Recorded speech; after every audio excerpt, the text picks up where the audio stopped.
I'm hearing a lot of people lament the fact that they cannot meet with prospects in person right now.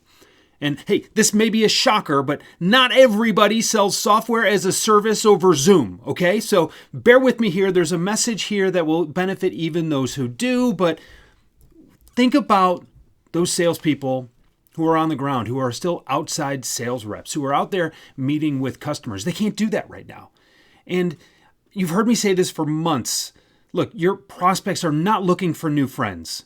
And the value of those outside meetings, the value of those dinner meetings and drinks after work and rounds of golf and other, forms of entertainment, the value of those goes down as your prospects put more value in time spent away from work and with their families. So there's got to be a reason that those people were going to meet with you anyway. And it can't just be because you were going to buy them stuff. So what does that mean as a salesperson? Well, it means you got to give them a really good reason to take your call. Now, in some ways, the phone works better than it ever has before. Even voicemail. I don't care if they're not in the office. If you're not used to leaving voicemails, if you're not giving people good reasons to return your call, then you got bigger problems than whether or not you can meet them in person. What is your messaging, right? The reasons that they should meet with you should still be valid. The reasons that you can help them or the ways that you can help them have to still be valid. And if you didn't know those reasons, then that's your fault as a salesperson. It is not the fault of this global pandemic that is changing the way that we have to do things. We need to be better. So, what's more important, the message or the medium? If you can have an intriguing conversation about solving problems with someone in person, I guarantee you can have it over the phone.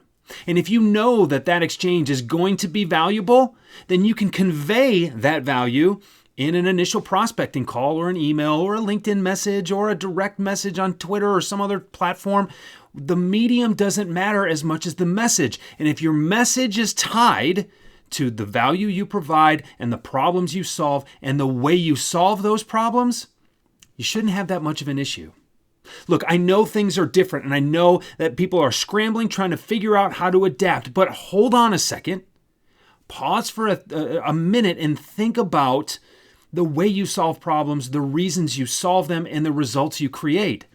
When you can put together messaging that you can convey to someone along those lines, doesn't matter if you can meet with them in person or not. They're going to want to take your call. When you can establish yourself as someone worth talking to with something worth talking about, you're going to get those meetings. Focus on that instead of worrying about how you can't do it the way you did it 6 months ago.